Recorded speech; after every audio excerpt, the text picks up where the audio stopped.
Olá, meu nome é Malu e hoje eu preciso te contar uma história de uma pintura que me fez pensar muito sobre a arte. Sabe quando você pensa em um projeto novo achando que vai ser super divertido e rapidinho de fazer, mas acaba sendo mais complexo do que você imaginou? Então, no meu caso, era só um desafio de 3 ilustrações. Nada demais, mas no meio do processo eu comecei a travar, duvidar de mim, repensar tudo e me perguntar por que eu ainda insisto em fazer arte. Não foi só sobre o processo, foi sobre a expectativa, sobre se comparar e aquela sensação de que nada tá bom o suficiente. E se você já passou por isso também, desenhando, montando projeto, tentando transformar uma ideia legal em algo que realmente funcione, então esse vídeo é pra você. Vou falar sobre frustração, técnica e até algumas epifanias minhas, mas no final sempre tem um aprendizado.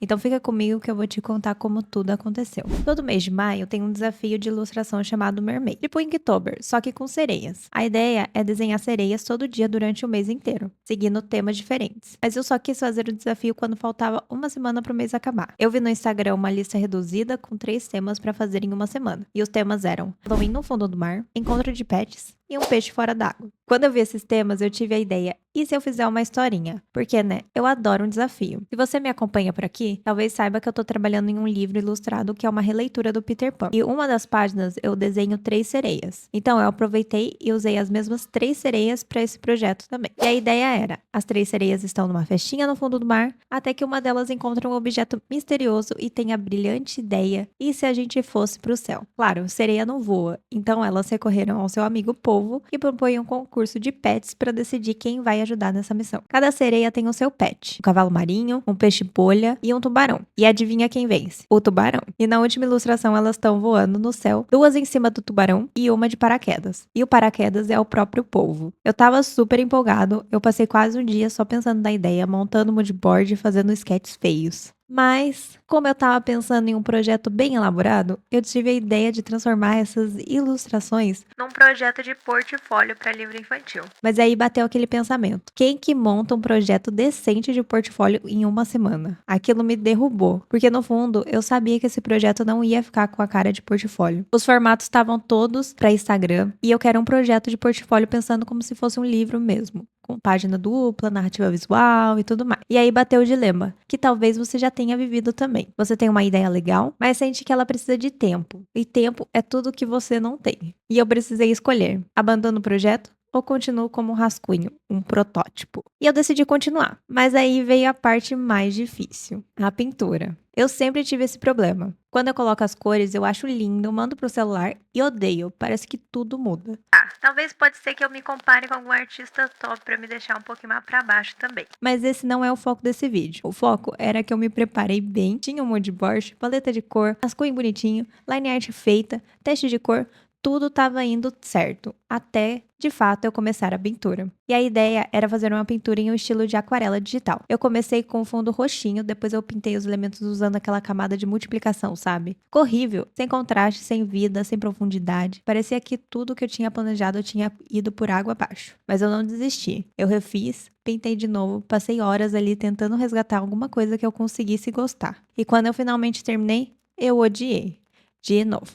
Eu fui dormir pensando na ilustração, acordei pensando nela. E aquela sensação de frustração foi tomando conta de mim de um jeito insustentável. É muito doido isso, né? A gente ama criar, ama pintar, mas tem dias que a criação vira um fardo, um peso mesmo. Você olha a tela e começa a se perguntar: por que eu ainda faço isso? Por que eu insisto em algo que parece nunca ficar bom o suficiente? E sabe quem ficava assim também? O Van Gogh.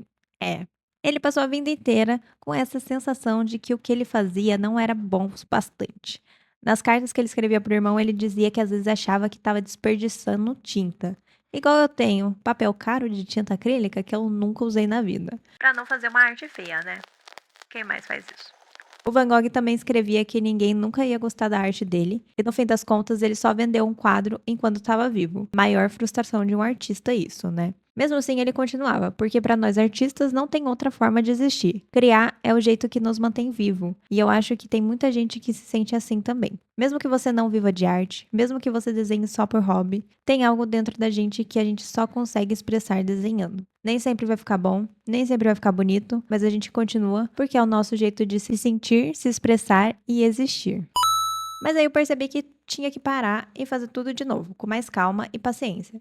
Então eu fui lá, separei os objetos por valores tonais, comecei a estudar como que dá a sensação de fundo do mar, como a luz se comporta, como as cores influenciam no foco, contraste, sensação. Estudei referências de fundo do mar com muita observação e a virada de chave foi quando eu estava assistindo a mentoria de livro infantil e eu assisti a Brenda pintando ao vivo. E eu não estava ali para aprender sobre luz e sombra, mas só observar e eu entendi tanta coisa, como ela escolhia onde iluminar, onde escurecer, e como tudo é um processo que tem muitos erros, muitos acertos e muitas correções ao longo do caminho. E eu entendi o porquê no tradicional eu não tenho tanto esse problema de colorir.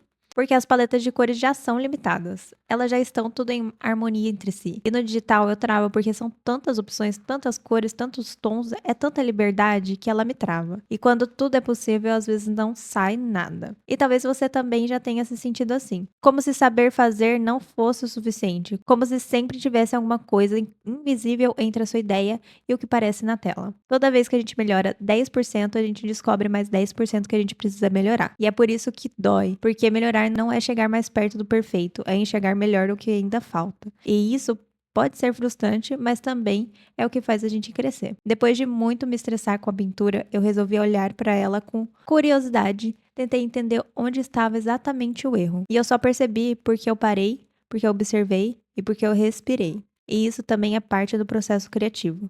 Saber a hora de seguir, mas principalmente saber a hora de parar e olhar com os outros olhos. Nem sempre a resposta vem com a prática. Aí, quando chegou nas últimas duas lustras, eu fiz ela com mais calma. Ainda demorou, foi desafiador, mas eu já sabia o que eu estava procurando. Não foi perfeito, mas também não precisava ser. E no meio disso tudo, uma coisa ficou muito clara para mim. Um projeto de portfólio não se faz em uma semana, mas uma ideia boa pode esperar. E eu tava tentando fazer caber tudo dentro de um prazo que não fazia sentido. Isso me faz perceber que às vezes tentar correr para acompanhar um ritmo que não é seu só atrasa mais ainda. Criar, ilustrar, contar história, tudo isso leva tempo. E cada pessoa tem um jeito de chegar. Eu tava tentando forçar o meu, e só fui entender isso quando parei de tentar controlar tudo. Se você também se sente travada, frustrada, meio perdida no que tá criando, eu entendo. Às vezes parece que nada vai sair bom, que todo mundo tá produzindo e você ficou pra trás. Mas o processo não precisa ser bonito o tempo todo. Aliás, quase nunca é. O que mais me ajudou foi entender que nem toda arte precisa ser uma obra-prima. Às vezes ela só precisa existir mesmo torta, mesmo inacabada. E no fim, eu fiquei orgulhosa, não por ter feito as ilustrações mais incríveis, mas por ter continuado, por ter aprendido e por ter colocado pra fora mesmo com todas as dúvidas. A ideia continua aqui, e quando for o momento, eu volto nela com mais calma, com mais repertório e com menos cobrança. Porque não é que a arte precise de espaço para crescer, é a gente que precisa. E isso também faz parte. Bom, esse foi meu relato sofrido e meio caótico do Mermaid, mas no fim das contas também foi um projeto que mais me ensinaram sobre mim e sobre o jeito que eu crio. Se você já passou por algo parecido, me conta aqui nos comentários. Às vezes só de saber que a gente não tá sozinha nesse processo já dá um certo alívio, né? Obrigada por ficar até aqui de verdade e a gente se vê no próximo vídeo. Tchau, tchau!